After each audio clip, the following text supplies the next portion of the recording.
Hi, and welcome to Sleep Tight, Relax.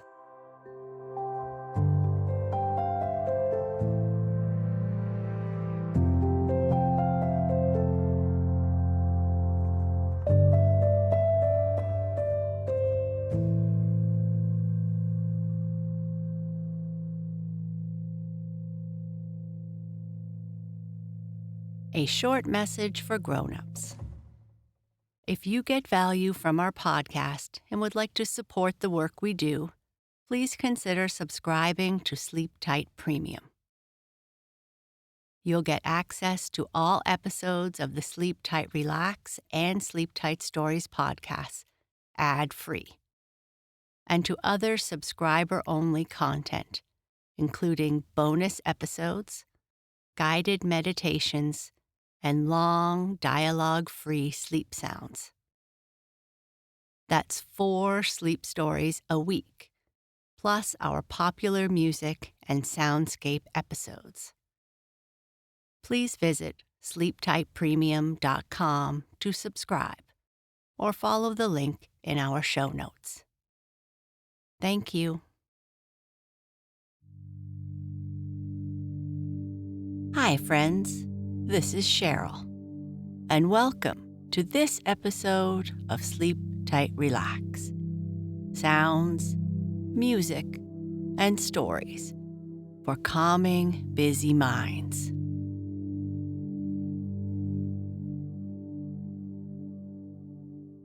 In this episode, I am going to share Campfire Girls Part 6. The bazaar is happening and the radio tent is a huge hit. Jessie enjoys her time at the bazaar but ends the evening a bit unhappy. The next day, when her father returns for dinner, they are discussing one of his cases when Bertha's name is brought up again.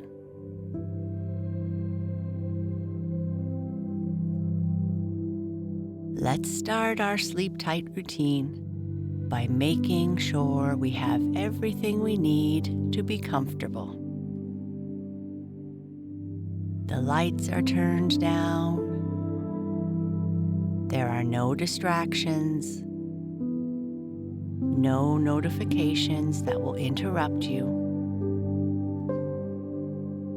You have positioned your pillows or a teddy or your other little comforts. Everything should feel just right. Now that you are comfortable, close your eyes and take in a nice, deep breath. Allow your tummy to fill up like a balloon, and then exhale slowly. Do this 5 times to really relax your whole body completely.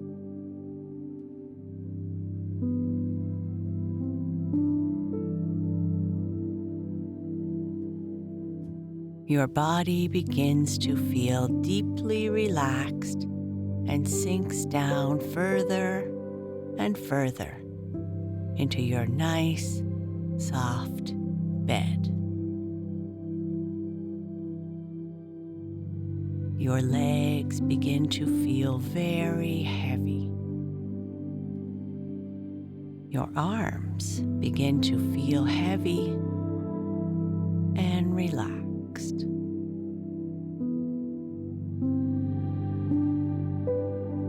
Take in another deep breath now.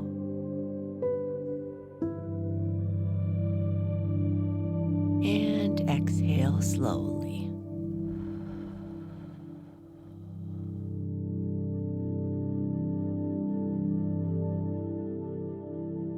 Give your body a big stretch.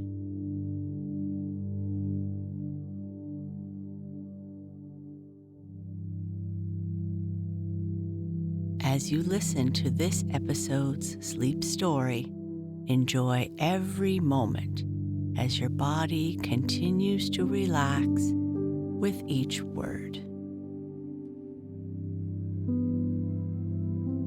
I hope you enjoy this sleep story and have a deep and restful sleep.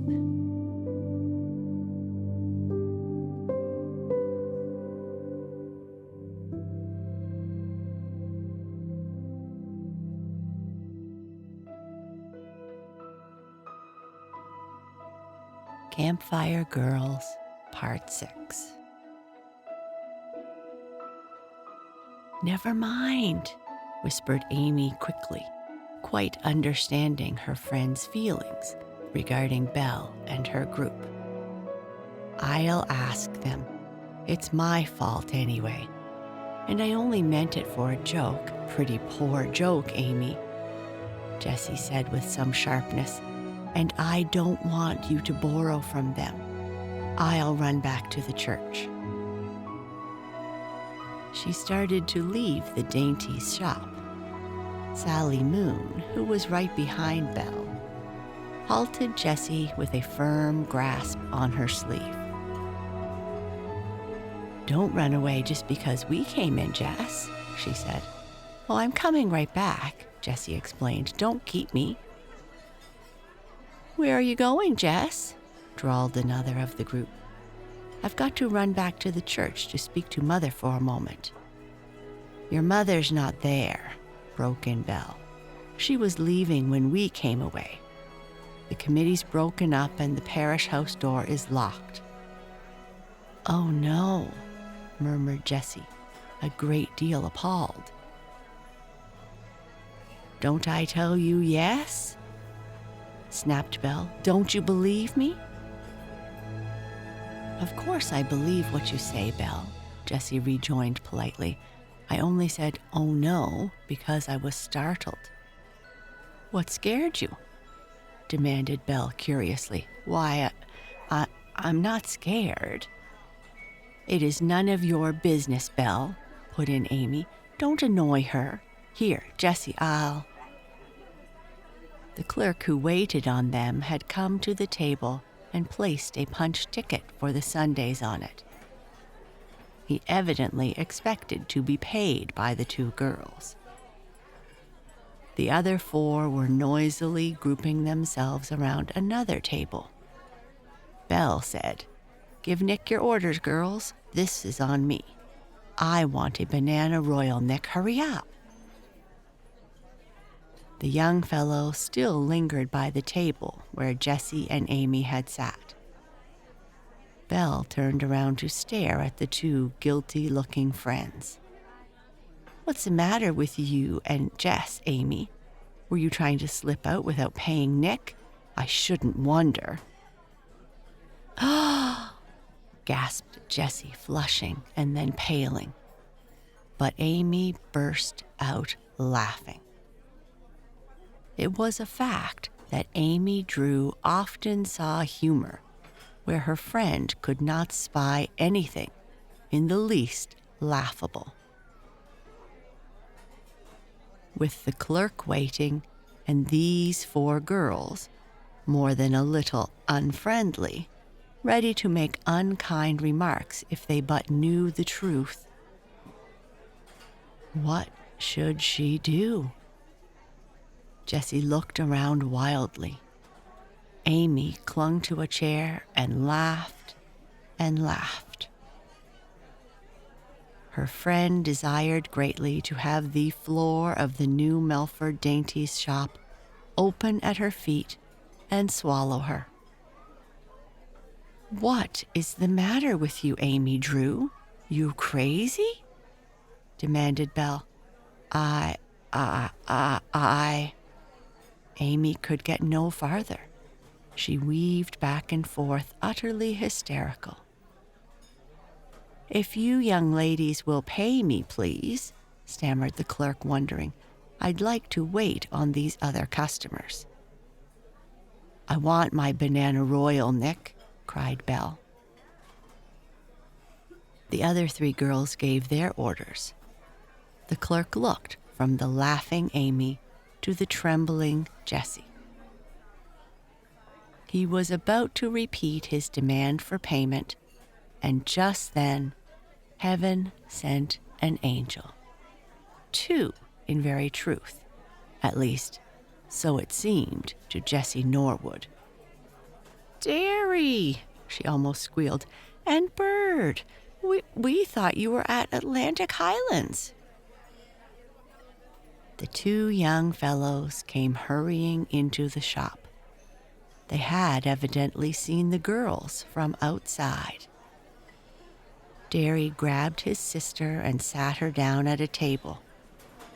He grinned widely, bowing to Belle and her crowd. "Come on, Jessie," he commanded. "No matter how many George Washington sundaes you kids have eaten." "Kids, indeed! I like that," exploded Amy. But her brother swept on, ignoring her objection. "No matter how many you have eaten, there is always room for one more. You and Amy, Jessie, must have another sundae on me." "Darry," exclaimed Jessie, "I thought you and Bert went to his aunt's." "And we came back. That is an awful place. There's an uncle, too, a second crop uncle. And both uncle and auntie are vegetarians or something. Maybe it's their religion. Anyway, they eat like horses, oats and barley and chopped straw. We were there for 2 meals. Shall we ever catch up on our regular rations, Bert?" "I've my doubts," said his friends. "Say, Nick, bring me a plate of your most filling thing that is on your bill of fare." "In just a minute," replied the clerk, hopping around the other table to have Belle and her friends repeat their orders. Belle had immediately begun preening when Barry and Bird came in. That the 2 college youths were so much older, and that they merely considered Amy and Jessie kids, made no difference to Belle. She really thought that she was quite grown up, and that college men should be interested in her. "We had just finished, boys," Jessie managed to say in a low tone. "We had not even paid for our sundaes." Darry and Bird just then caught sight of the punched check lying on the table, and they both reached for it. There was some little rivalry over who should pay the score, but Darry won. "Leave it to me," he said cheerfully. "Girls shouldn't be trusted with money anyway." Oh, gurgled Amy, choking with laughter again.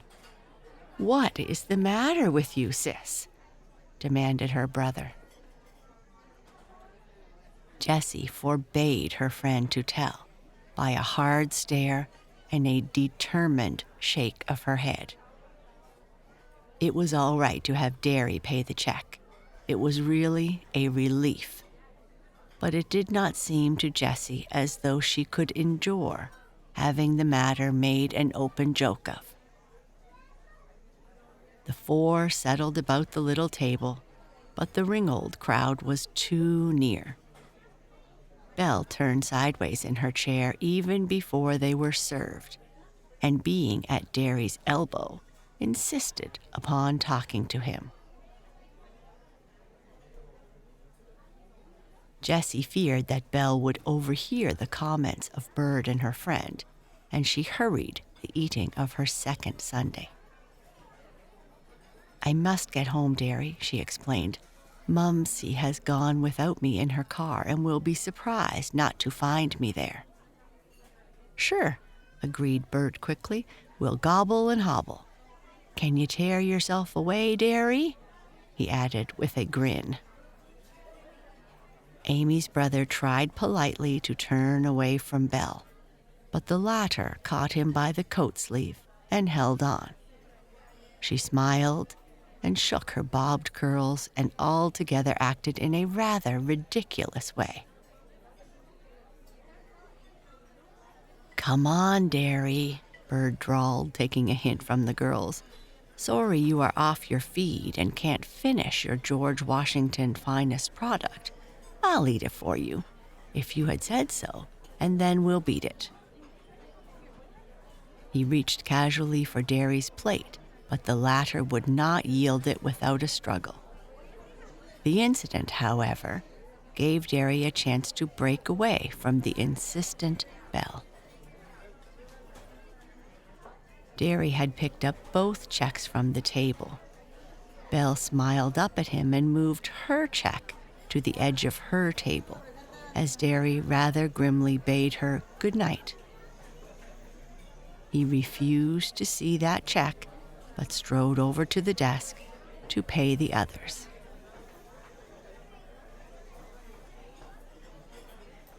That the two young fellows had returned so much earlier than had been expected was a very fortunate thing, Jessie and Amy thought, for their assistance was positively needed in the work of making ready for the 4th of July bazaar at the Norwood place, they declared.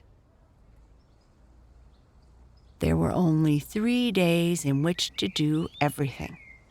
And believe me, groaned Bird before the first day was ended, we're doing everything. Talk about being in training for the scrub team. It will do you good, Birdie, cooed Amy. You are getting awfully plump, you know you are. I feel it peeling off, he grumbled. Don't fear. No fellow will ever get too fat around you girls. Never were two such young Simon Legiers before since the world began. But the 4 accomplished wonders. Of course, the committee and their assistants and some of the other young people came to help with the decorations. But the 2 girls and Amy's older brother and his friend set up the marquees and strung the Japanese lanterns, in each of which was a tiny electric light. No candle power fire traps for us, Jessie said, and then, candles are always blowing out.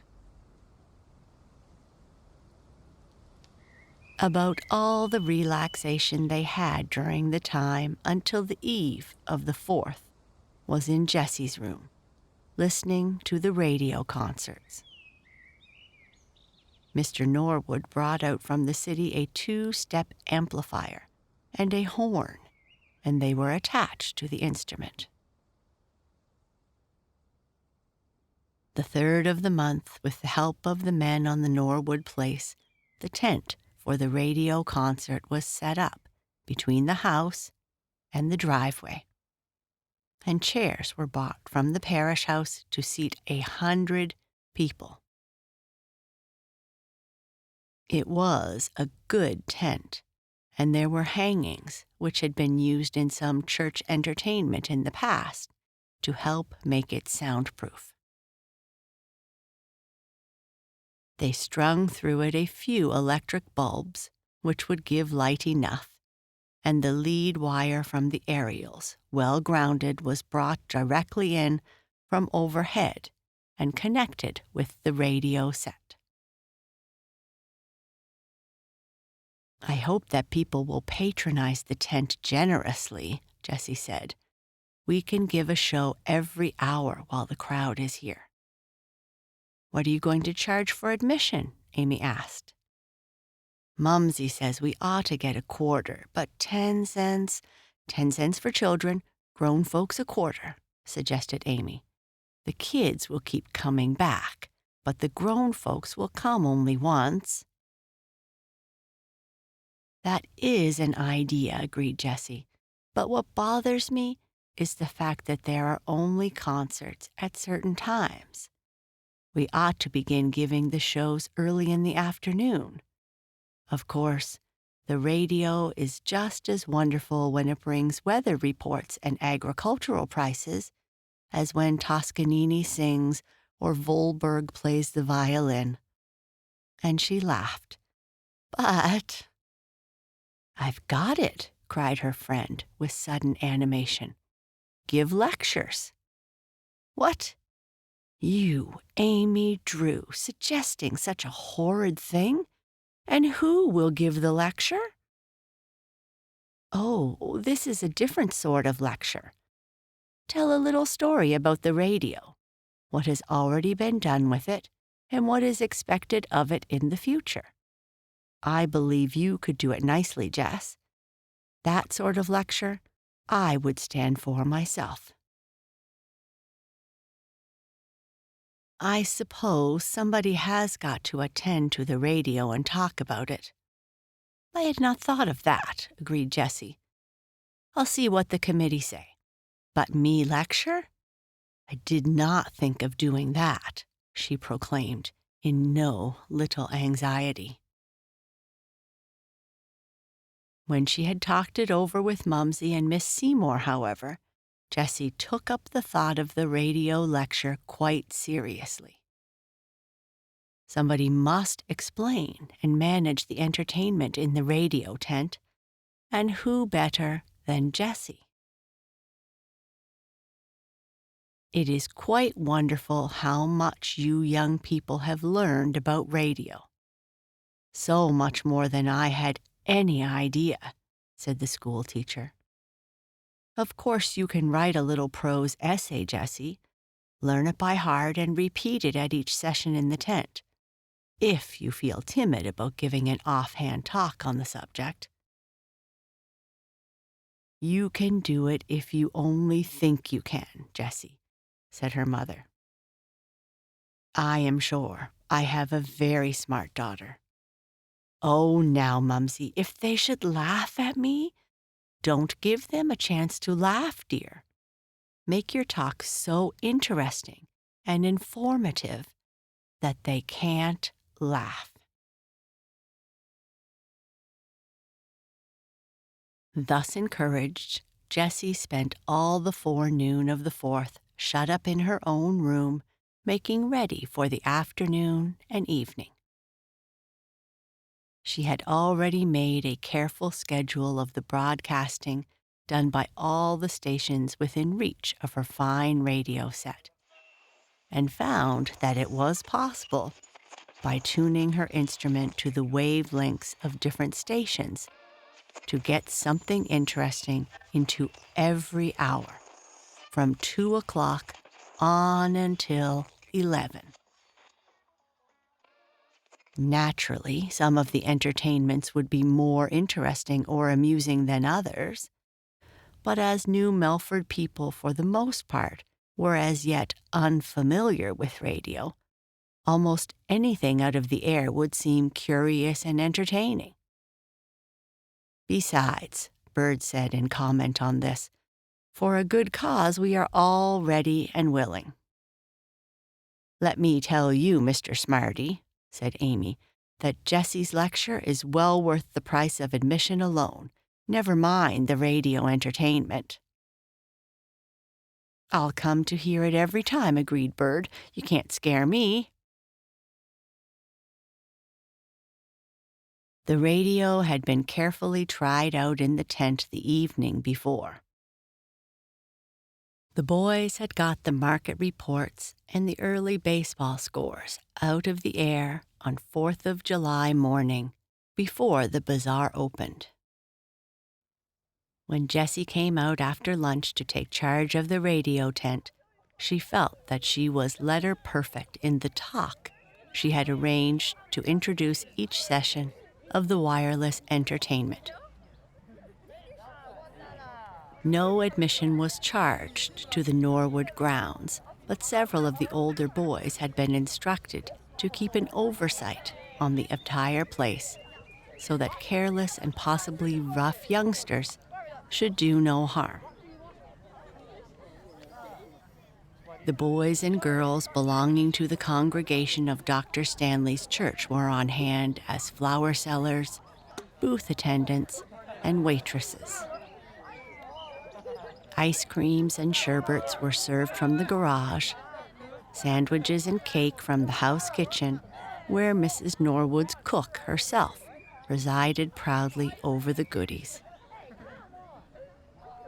In several booths were orangeade, lemonade, and other soft drinks. The fancy masks and costumes the girls and boys wore certainly were fetching. That the masks were the result of a joke on Chip's part made them nonetheless effective. Amy was flying about as busy as a bee. Darry and Bird were at the head of the police. Miss Seymour took tickets for the radio tent, and after the first entertainment beginning at 2:00, she complimented Jessie warmly on the success of her talk about the radio with which the girl had introduced the show. The lawns of the Norwood place began to be crowded before 2:00. Cars were parked for several blocks in both directions. Special policemen had been sent out from town to patrol the vicinity. Dr. Stanley's smile as he walked about welcoming the guests expanded to an almost unbelievable breadth. There was quite a large crowd, and the Norwood place was comfortably filled. The goodies were bought. The sale of fancy goods added much to the treasury, and a bigger thing than any other source of income was the admission to the radio shows. The children were not the most interested part of the audience in the tent. From 2:00 until closing time, Jessie presided at 8 shows. She sometimes faced almost the same audience twice. Not only did some of the children pay their way in more than once, but grown people did the same. Curiosity regarding radio science was rife. Dr. Stanley came more than once himself to listen, and the minister's boys wanted to take the radio set all apart between shows to see how it went. "I bet we could build one our own selves," declared Bob Stanley. "I betcha," agreed Fred. "Only it would cost a lot of money," groaned the minister's oldest son. "You can do it for about $10 if you are ingenious," said Jessie encouragingly. "Gee whiz, that's a lot of money," said Fred.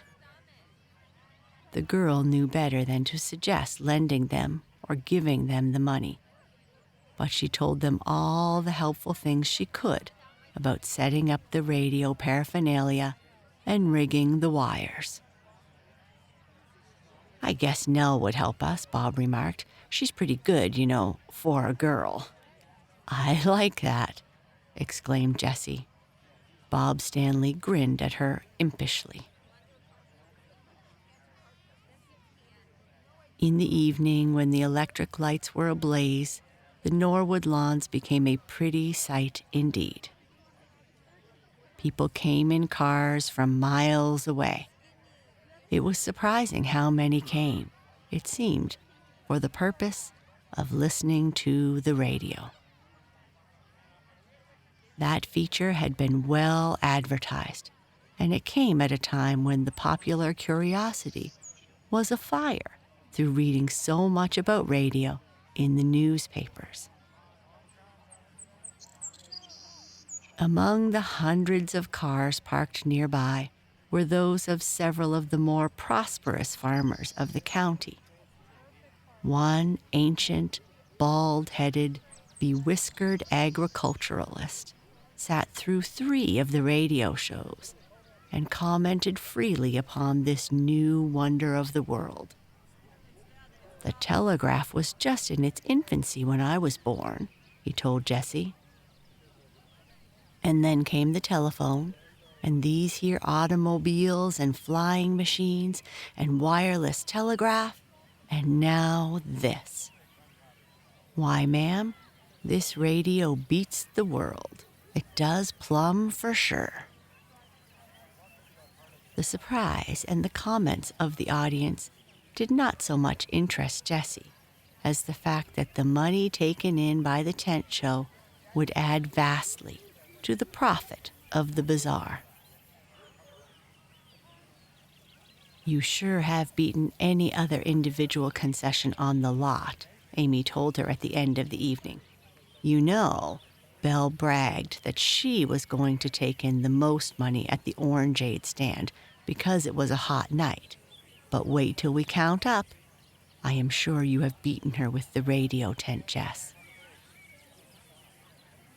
Jessie had not much personal desire to beat either Belle or any other worker for the bazaar, but she confessed to a hope that the radio show had helped largely to make up the deficit in church income for which the bazaar had been intended.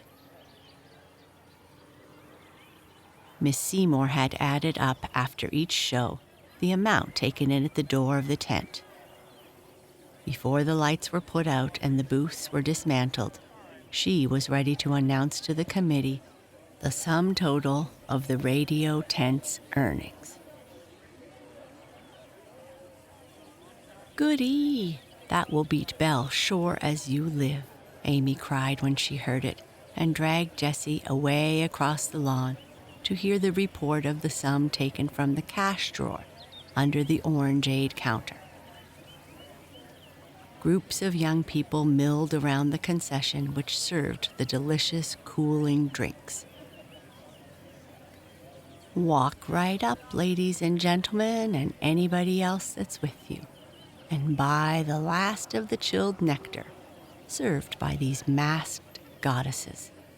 In other words, buy us out so we can all go home." It was Darry up on a stool, ballyhooing for the soft drink booth. "Did you ever?" gasped the younger sister. "He is helping Belle. I am amazed at Darry." "He is helping the church society," said Jessie composedly. But she could easily believe that Belle had deliberately entangled Darry in this thing. He never would have chosen to help Belle in closing out her supply of orangeade. There she stood behind her counter, scarcely helping wait on the trade herself, but aided by 3 of her most intimate girlfriends. Belle gave her attention to Darry. She seemed to consider it necessary to steady him upon the stool, while he acted as a barker. "Come away," sniffed Amy to Jessie. "That brother of mine is as weak as water." But Jessie did not wholly believe that. She knew Darry's character pretty well, perhaps better than Amy did. He would be altogether too easygoing to refuse to help Belle, especially in a good cause. Belle was very shrewd, young as she was, in the arts of gaining and holding the attention of young men. But Darry saw his sister coming and knew that Amy disapproved. He flushed and jumped down from the stool. "Oh, Mr. Drew Darrington," cried Belle, "you won't leave us?" Then she, too, saw Amy and Jessie approaching. "Oh, well," Belle sneered, "if the children need you, I suppose you have to go." Bird, who stood by, developed a spasm of laughter when he saw Amy's expression, but Jessie got her friend away before there came any further explosion. "Never you mind," muttered Amy.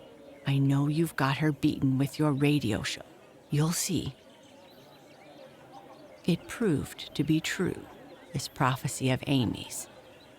The committee, adding up the intake of the various booths, reported that the radio tent had been by far the most profitable of any of the various money-making schemes. Belle and her friends had lingered at the Norwood veranda, however, to hear the report. It seemed that Belle had not achieved all that she had desired, although with the restaurant department Her stand had won a splendid profit. "She just thought of that wireless thing so as to make the rest of us look cheap," Belle was heard to say to her friends. "I'll never break my back working for a church entertainment again if the Norwoods have anything to do with it." Unfortunately, Jessie heard this. It really spoiled the satisfaction she had taken in the fact that her idea and her radio set had made so much money for a good cause. She stole away from her friend and the other young people and went to bed rather tearful.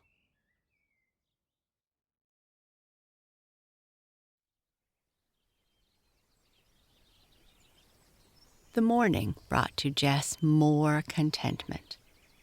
When Mumsy told her how the ladies of the bazaar committee had praised Jessie's thoughtfulness and ingenuity in supplying the radio entertainment, she forgot Belle's jealousy and went cheerfully to work to help clear up the grounds and the house.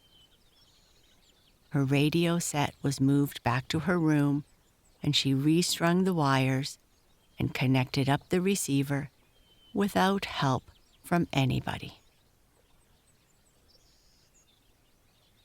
When Mr. Norwood came home that evening, both she and Mumsy noticed at once that he was looking serious and apparently much troubled. Perhaps if thought had not been given so entirely to the bazaar during the last few days, the lawyer's wife and daughter would before this have noticed his worriment of mind. "Is it that Ellison case, Robert?" Mrs. Norwood asked at the dinner table. "It is the bane of my existence," declared the lawyer with exasperation. "Those women are determined to obtain as much of the estate than they can. Their testimony, I believe, is false, but as the property of the deceased must be decided by verbal rather than written evidence, the story those women tell and stick to bears weight." "Your clients are likely to lose their share, then?" his wife asked. "Unless we can get to the truth." "I fear that neither of these women knows what the truth means. If we could find the one witness, the one who was present when the old man dictated his will at the last, well—" "Can't you find her?" asked Mumsy, who had, it seemed, known something about the puzzling case before. "Not a trace. The old man, Abel Ellison, died suddenly in Martha Poole's house. She and the other woman are cousins and were distantly related to Ellison. He had a shock or a stroke or something while he was calling on Mrs. Poole. It did not affect his brain at all. The physicians are sure of that. Their testimony is clear.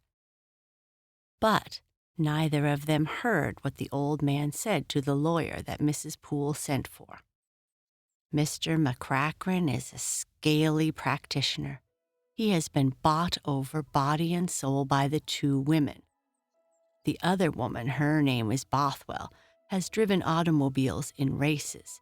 She is a regular speed fiend, they tell me. Anyhow, they are all of a kind, the two women and McCracken.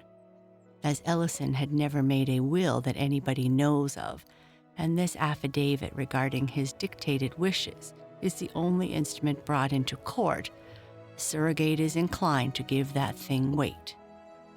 Here comes in our missing witness, a young girl who worked for Mrs. Poole. She was examined by my chief clerk and admitted she heard all that was said in the room where Mr. Ellison died. Her testimony opposes several items which McCracken has written into the unsigned testament of the deceased. You see what we are up against when I tell you that the young girl has disappeared. The girl seems to have no relatives or friends, but I have my doubts about her having run away. I think she has been hidden away in some place by the two women or by the lawyer." "Oh, Daddy," exclaimed Jessie, who had been listening with interest. "That is just like the girl I tried to tell you about the other night, little Henrietta's cousin. She was carried off by two women in an automobile. What do you think, Daddy? Could Bertha be the girl you are looking for?" And that is the end of this episode. Good night. Sleep tight.